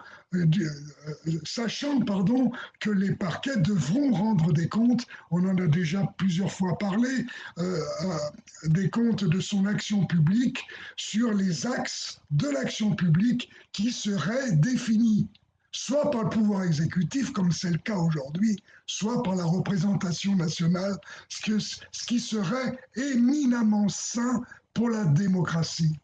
Voilà ce que je peux dire sur cette question, Margot. Merci Albert. Je vais essayer de passer la parole à Vanessa Condaceni qui, je sais, voulait ne pas partir trop tard et je vois l'heure qui tourne. Je pense qu'il faut éviter le tout répressif et nous-mêmes à gauche de ne pas tomber dans le piège de vouloir justement réprimer les députés affreux. Par ailleurs, sur les questions de jusqu'où on sanctionne dans le cas d'apologie, c'est quoi la liberté d'expression, etc., c'est un débat très difficile. Il y a des propos qui peuvent choquer. Raphaël a dit tout à l'heure, moi je ne suis pas d'accord avec des choses qui ont été dites après le 7 octobre, etc. Est-ce que j'ai envie que les gens aient en prison? Non. La question c'est, est-ce que la parole de quelqu'un peut inciter d'autres personnes à faire la même chose ou à reproduire des actes terroristes sur le territoire? Est-ce que si moi je recontextualise le 7 octobre en disant ça s'inscrit dans le cadre du conflit israélo-palestinien, on ne comprend rien au Hamas, si on ne comprend pas le conflit israélo-palestinien, est-ce que des gens vont aller faire des actes terroristes? Par contre, si quelqu'un de très connu dit quelque chose en glorifiant les actes du Hamas, j'en sais rien, est-ce que ça ne peut pas inciter d'autres personnes? C'est-à-dire, est-ce qu'on peut essayer de réfléchir en termes d'impact? Je sais que c'est fait, par exemple, il me semble que sur les histoires de rappeurs, peut-être que je dis des bêtises, Raphaël, tu connais peut-être ça aussi, les juges mesurent l'impact que ça peut provoquer sur le public et les effets que ça produit. Alors, je ne sais pas comment tu mesures ça, je pense que c'est très aléatoire et très difficile à faire, mais est-ce que sur ces questions-là, le curseur, il n'est pas, est-ce que le propos, il ne peut pas inciter d'autres personnes à passer à l'acte? Parce que moi, ce que je remarque avec le délit d'apologie du terrorisme, c'est qu'on est de plus en plus éloigné de l'acte terroriste lui-même.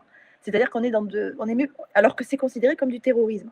Donc, à partir de quand est-ce qu'il y a moyen de dissocier ce qui serait véritablement inciter les gens à passer à l'acte et juste, effectivement, un abus de liberté d'expression, comme le disait Raphaël? Je propose, avec ta permission, Raphaël, si Yann Biziou veut dire un dernier mot, parce que je sais que vous voulez les uns les autres partir, on peut continuer et terminer la conclusion du débat en plus petit comité sans difficulté, vu qu'on est chacun chez nous. Moi, je peux reconfigurer le direct sans problème. Donc, je propose de vous laisser un dernier mot pour que vous puissiez être libéré du débat. Et après, Raphaël, je vois que tu trépignes pour donner des éléments. C'est gentil, merci. Ouais, je finirai avec... parce qu'en fait, pour préparer cette émission, j'ai lu plein de trucs, des vieux trucs, quoi, pour réaliser à quel point les débats que nous avons aujourd'hui, c'est des débats qu'on a depuis 1881, donc c'est loin de voire même avant, 1864. Et alors, j'ai trouvé une chose charmante chez Léon Duguy, qui est quand même un des grands patrons du droit constitutionnel, et qui, dans son traité de droit constitutionnel en 1925, écrit à propos des lois des 16 mars et 16 décembre 1893. Ces lois ont été qualifiées de scélérates par les socialistes et les radicaux socialistes qui se sont bien gardés de demander leur abrogation quand ils sont arrivés au pouvoir. Ça m'a fait sourire.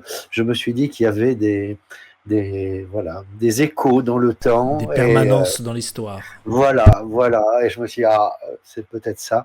Maintenant, en tout cas, écoutez, vous avez ouvert un débat. Albert, il n'y a plus personne, on est que tous les deux. Sans le vouloir, sur la question de l'apologie en droit pénal. C'est une très bonne chose. Et peut-être qu'on arrivera à en parler de façon sereine, avec une évaluation de la loi et puis des progrès pour tous les justiciables et pour l'État français. Merci. Super, merci beaucoup et c'était très précieux et notamment vraiment très précieux l'amendement de Rugy. On va voilà, je pense que demain je vais vous l'envoyer. On l'a trouvé, on a fait les recherches, on l'a trouvé assez vite. On a des équipes du tonnerre, du feu de Dieu. Raphaël, je ne sais pas si tu nous entends parce que tu semblais dire qu'on n'était plus que deux, alors que non, on n'est pas plus que deux. Au revoir, Monsieur Biziou. Vanessa est encore là. Je reste, très bien. J'ai l'impression d'être Julien Lepers.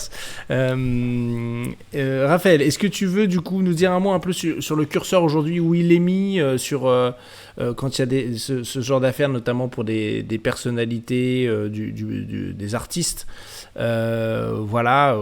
Comment ça fonctionne et est-ce que finalement, à la fin, il n'est pas plus sage quand on voit qu'un délit peut être prononcé à la fois dans le bon sens du terme et dans le mauvais sens du terme, de s'abstenir de le prononcer ou de le restreindre ou de le détailler de telle sorte à ce que on ne puisse le prononcer prononcer des condamnations, je veux dire, que dans les cas limités, de manière dans une belle énumération, je sais pas, voilà, je pose la question en ces termes. Raphaël, ou alors Raphaël ne m'entend pas, c'est peut-être une possibilité aussi. Alors si Raphaël tu ne m'entends pas, là franchement c'est fichu. Il semble être là, non je pense qu'il m'entend pas. Si, non. Alors je vais essayer de rafraîchir parce que j'ai vu que c'était déconnecté, reconnecté d'un coup. Hop. Je crois qu'il a un petit souci de connexion. Peut-être Vanessa, si vous voulez ajouter un mot là-dessus. Non, moi je suis très intéressée par ces débats. Moi je voulais juste rappeler que l'apologie de crime a toujours existé et que ça a toujours été suffisant, alors que le terrorisme a toujours existé en France. Si on appelle ça des violences, à des buts de terrorisation pour défendre une cause, etc. Et l'apologie a toujours fonctionné pendant la guerre d'Algérie, pendant la guerre froide contre les communistes. Et il n'y avait pas d'apologie du terrorisme en tant que tel à l'époque. Et ça a quand même servi pour réprimer des oppositions, des discours, notamment des discours de gauche. Donc, si on veut que ça soit quelque chose de répressif, on pourrait. Et la question, c'est est-ce qu'on veut du répressif ? Oui, c'est-à-dire qu'il y a déjà un délit d'apologie qui peut porter interprétation, mais bon, au moins c'est un peu plus circonscrit. On a ajouté la surcouche terrorisme, ce terme-là lui-même est soumis à interprétation supplémentaire, qui fait qu'à la fin, ça laisse énormément de marge de manœuvre, soit pour condamner ou ne pas condamner, ce qui apaise pas la société finalement, parce qu'il y a aussi un sens normalement du code pénal et de la justice qui est de la paix civile, d'apaiser la société et pas d'être dans la surenchère de condamnation respective d'un côté ou de l'autre. Raphaël, je persiste sur quelque chose que je voulais dire. Vous êtes inquiété, inculpé, poursuivi ou condamné pour apologie terroriste, vous êtes un terroriste. Oui. C'est pas rien, il y a ça aussi qui joue. C'est pour ça que moi je serais vraiment pour l'abrogation aussi. C'est-à-dire pour distinguer quand même ce qui est terroriste et ce qui ne l'est pas. Et on rejoint une discussion qu'on avait avec Albert au début. Ouais, bien sûr. Surtout qu'en plus là, on voit bien que pour ce qui est de Jean-Paul Delescaux, on a voulu faire un exemple à un instant T pour donner un signal. En ouvrant des enquêtes contre Ima Hassan et Mathilde Panot, on a donné un autre signal, mais il n'y a pas eu la même vitesse dans l'enquête. Et d'ailleurs, il n'y a pas de date d'audience, il n'y a rien du tout. Hein, il n'y a rien. Mais il y a ce truc de... Il n'y a pas de fumée sans feu. C'est ça le message qu'on veut donner. Il n'y a pas de fumée sans feu. Si elle est poursuivie pour apologie du terrorisme, c'est que quand même... et tout ça vient servir à un débat politique, à une ambiance politique, pour dire, vous savez, on est des islamo-gauchistes et donc il y a des accointants. Je rajoute quelque chose qui me paraît important. Je crois que Bernard Cazeneuve a réagi à la proposition d'abrogation du délit en disant ils veulent supprimer la provocation à l'antisémitisme ou quelque chose comme ça. C'est-à-dire qu'il faut dire aussi que ces poursuites d'apologie du terrorisme se sont aussi greffées sur des accusations d'antisémitisme, les deux étant liés. Et ça, à mon avis, c'est quelque chose de très, très problématique aussi. Voilà, enfin, l'apologie du terrorisme, c'était aussi l'antisémitisme. Très bien. Oui, ils le mettent à la sauce de la séquence dans laquelle on est là maintenant. Hein, voilà, je veux dire, quand c'était le terrorisme dit basque ou corse, c'était d'autres formules qui étaient mises en avant, mais c'est les mêmes ressorts qui étaient mobilisés. Juste ça colle à des circonstances. Est-ce qu'il faut du coup laisser ces capacités-là à un gouvernement ? Est-ce que c'est ça aussi gouverner ? Ou est-ce qu'il faut que ce soit sorti de tout ça ?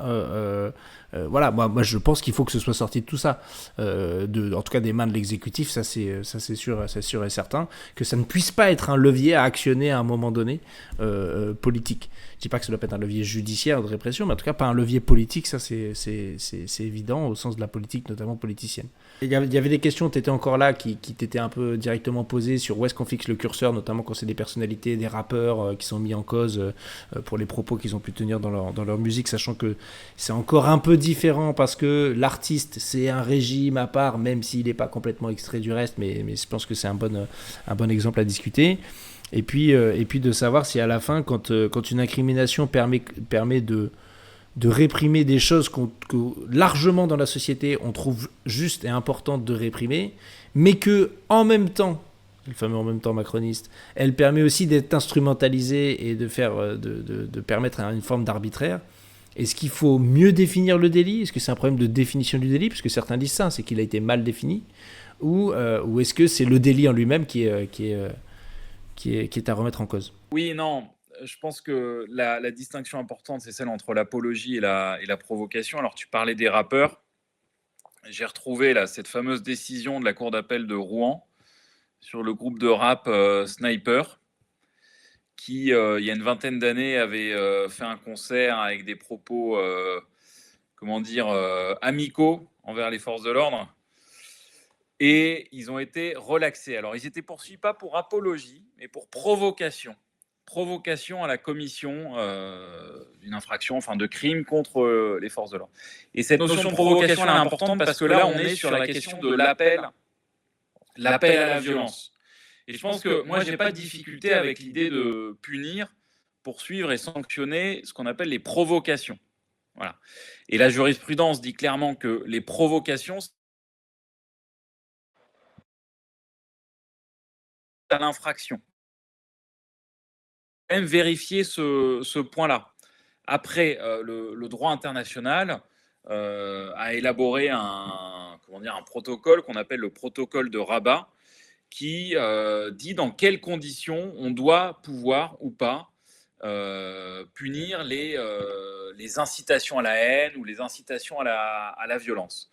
Et donc, il y a une grille d'évaluation qui prend en compte le contexte des propos, la forme du discours, le statut de l'orateur, etc. Enfin, tout un tas de choses qui ont pour but de s'assurer qu'on ne va jamais punir quelqu'un pour des propos qui sont, on va dire, des propos d'opposition à un gouvernement. Parce que c'est ça le danger. C'est-à-dire qu'il faut pouvoir sanctionner ce qui appelle à la haine, ce qui appelle à la violence, etc. D'autant plus si c'est une violence ou une haine à caractère discriminatoire.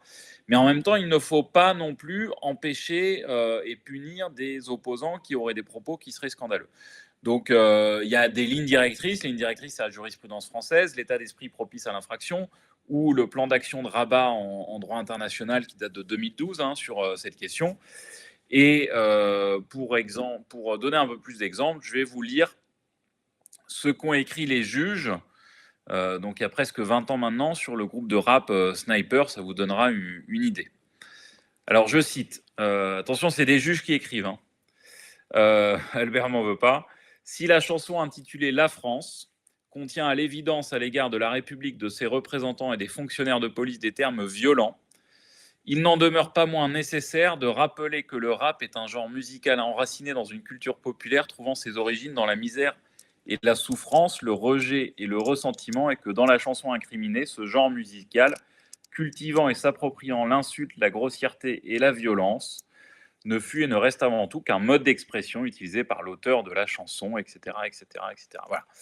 Donc c'est des propos qui peuvent apparaître complètement paternalistes et réactionnaires sur le plan esthétique et sur l'image que les juges se font du rap, hein. Enfin, et je vous passe la suite, hein, parce que voilà, les juges tiennent bien à dire qu'ils écrivent, même si on peut très légitimement ne pas approuver ce mode d'expression absolument dépourvu de toute poésie. Les juges écrivent ça dans leur décision de la Cour d'appel de Rouen. Ils écrivent ça pour dire attention. Alors vraiment, au cas où vous n'aviez pas compris, on n'a pas du tout, mais alors pas du tout aimé. Vraiment, ça nous plaît pas du tout. Mais malgré ça, comme quoi il y a des juges qui font bien leur travail, c'est-à-dire qu'ils constatent que c'est un truc qu'ils n'aiment pas du tout, mais ils disent on ne peut pas le punir, on ne peut pas sanctionner, ils font de la musique, c'est des artistes, on n'aime pas, je trouve ça ignoble, mais je les relaxe. Et voilà, c'est ça l'état d'esprit, je pense, de juristes, de gens attachés à la liberté d'expression, de républicains, etc. Voilà, on a un exemple là. L'autre question qui était de savoir si, quand le délit, on voit qu'à la fois il permet de réprimer des choses dont on pense que tous, très majoritairement dans la société, elles doivent être réprimées, mais qu'il y a des cas de figure où là, ça devient n'importe quoi et que ça prête le flanc à l'arbitraire et à l'interprétation. Est-ce qu'il faut redéfinir le délit ou est-ce qu'il faut le supprimer? Parce que là, il nous a été opposé, les socialistes notamment disent ça, puisque c'est eux qui ont créé le délit, j'imagine qu'ils sont un peu embêtés, disent oui mais attendez, c'est parce qu'il est dévoyé, du coup faudrait le re-rédiger. Est-ce qu'il y a moyen de mieux rédiger ça? Le problème, on en revient à ce qu'on disait tout à l'heure, c'est pas un problème de redéfinition, c'est un problème de définition. Soit, comme disait Raphaël tout à l'heure, il y a des apologies, et soit on s'attaque à toutes les possibilités d'apologie, et ça on peut en avoir des dizaines, soit on s'attaque aussi à la notion même de terrorisme, mais auquel cas on le définit. Seule l'Union européenne, seule l'ONU ont défini la notion de terrorisme comme étant des agressions violentes contre des cibles non combattantes en particulier. Nous, en France, on a laissé le flou artistique sur cette notion-là, si bien que ça laisse dériver ça laisse dériver des reculs extravagants de l'état de droit, puisqu'on va cibler des gens, ne serait-ce que parce qu'ils sont des opposants politiques ou des opposants syndicaux, et on ne va pas opposer, et donc il y aura du recul de l'état de droit, et ce qui satisfait bien entendu les vrais terroristes, puisque l'objectif des terroristes, c'est justement d'éluder, d'éradiquer les démocraties. Et la meilleure façon pour une démocratie de se sabrer, c'est de supprimer les libertés dans un pays, ses propres libertés. Donc on en viendrait là. Donc je ne sais pas s'il ne serait pas utile de définir la notion de terrorisme. Qu'on ne laisse plus libre cours à ces interprétations, à ces instrumentalisations, ou alors on supprime la notion. Mais à mon avis, au point où nous en sommes aujourd'hui, après les attentats de 2015, etc., je me vois mal entendre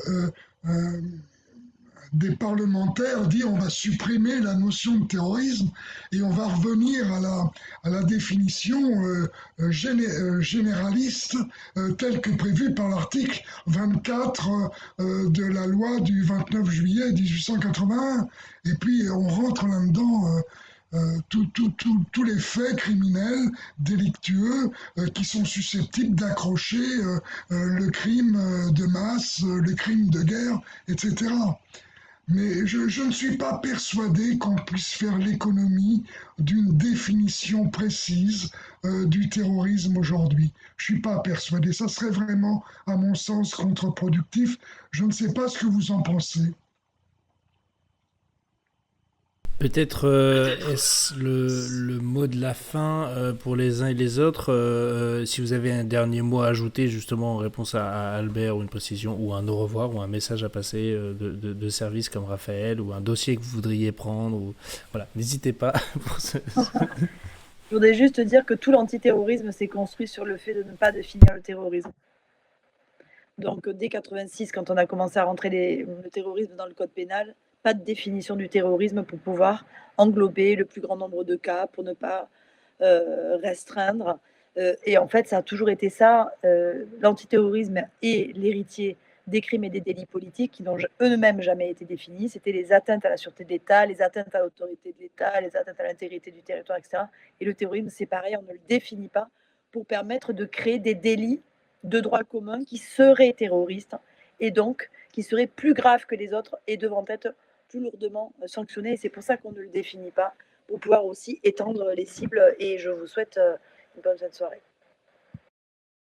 Merci Vanessa Candaceli. Et peut-être Raphaël, un mot de la fin. Ouais. Très rapidement, oui, je suis d'accord sur la nécessaire définition, absence de définition du terrorisme, mais moi je ne comprends pas pourquoi les socialistes disent que c'est eux qui ont défini le texte, parce qu'en réalité, ce qu'ont fait les socialistes, enfin bon, Bernard Cazeneuve, mais en 2014, c'était de prendre une définition qui était déjà là dans la loi de 81 et de la mettre dans le code pénal. Donc, en fait, si on se place du côté de l'apologie du terrorisme, et pas seulement du côté du terrorisme, mais du côté de l'apologie et de la provocation au terrorisme, c'est pas eux qui l'ont défini en novembre 2014. C'était déjà là dans la loi de 81, pardonnez-moi, dans la loi de 81, j'ai vérifié pendant qu'on se parlait, depuis, en l'occurrence, 1994, en même temps que l'entrée en vigueur du nouveau code pénal, qui a modifié en même temps ce dispositif de la loi de 1881. Donc en fait, moi je ne comprends pas pourquoi les socialistes disent c'est nous qui avons défini ce terme-là, parce qu'ils ne l'ont pas défini. Le problème n'est pas un problème de définition. Ils disent pas qu'ils l'ont défini, ils disent juste que la définition est mauvaise, que la définition qu'ils ont mis dans le code pénal est mauvaise. Et qu'il faudrait la restreindre, parce qu'en gros, il ne faudrait pas le supprimer complètement, parce qu'ils ne sont pas aussi fous que les insoumis. Voilà, je schématise, hein, voilà. Mais quand même, ça peut être bien de garder un truc. Alors, dans ce cas-là, ce que tu peux leur répondre, c'est je suis d'accord pour une base de discussion, et dans ce cas-là, on enlève le mot apologie, on garde uniquement le mot de provocation. Et comme ça, on retombe uniquement sur la provocation avec les critères plus rigoureux qu'on a évoqués tout à l'heure. Donc déjà, si on arrive à revenir dans la loi de 80 et ne punir que la provocation au terrorisme, déjà, il n'y a plus d'affaires de l'ESCO, il n'y a plus d'affaires Ima Hassan, etc., etc. Donc c'est déjà bien. Donc je veux dire, on peut construire des majorités. C'est comme ça que vous dites dans l'Assemblée. Non, alors là, on construit plus des majorités. Là, on construit. Là, on construit. Mais moi, je déconne pas. On construit des non-censures. Voilà. Faut voir ça dans l'autre sens. C'est pas un gouvernement qui sera soutenu, c'est un gouvernement qui sera pas censuré. C'est pas pareil. Ce qui te permet de faire de faire des combinaisons plus ou moins stables. Voilà, on va dire ça comme ça. En tout cas, je vous remercie à tous les 5. Benjamin, je le remercie, il n'est plus là, Benjamin Fiorini. Yann Biziou aussi qui nous a quittés tout à l'heure. Vanessa Candaceli qui est restée jusqu'au bout malgré l'heure tardive. Raphaël Kempf qui est arrivé après, mais avec des exemples dont je ne parlerai pas dans les médias parce que ça va. 3 jours comme ça m'a suffi. Je vais me concentrer sur les retraites, mais je les garde sous le coude pour les fois d'après. Et encore un grand merci à toi, Albert, de ta disponibilité et voilà, et de tous ceux qui nous ont suivis sur le live. Alors là, on a encore un petit peu plus de 90 à cette heure tardive. Je crois qu'on a fait des pointes à combien 150, ouais, 150 on a été, et puis ça sera revisionné, j'imagine, derrière. En tout cas, cette vidéo sera utile pour tous ceux qui ont envie un peu de creuser et pas rester à la surface des polémiques, parce qu'il y a un vrai sujet. Voilà. C'est pas comme j'ai pu l'entendre, le dépôt de textes insoumis qui souhaite à nouveau, comment j'ai lu ça, cliver, attirer l'attention à eux dans cette période troublée, etc. Parce que, bon, encore une fois, je rappelle qu'il n'y avait pas de plan com initial là. C'était juste été rendu public sur le site de l'Assemblée nationale. Ça nous semblait important de le mettre de le déposer sur le site de l'Assemblée nationale pour ensuite voir les conditions de créer un débat. Bon, on nous a un peu forcé la main, l'extrême droite comme d'habitude, et l'officialité qui reprend derrière. Mais si ça a pu faire éveiller des consciences, faire se questionner, c'est toujours bon à prendre. En tout cas, moi, je reste et je continue de rester extrêmement fier d'avoir déposé cette proposition de loi avec mon groupe parlementaire, et je n'ai pas prévu de changer d'avis, et c'est pas ce genre de polémique qui me fera changer d'avis, bien au contraire. Je vous remercie encore beaucoup pour cette soirée. Merci à ceux qui ont suivi le direct.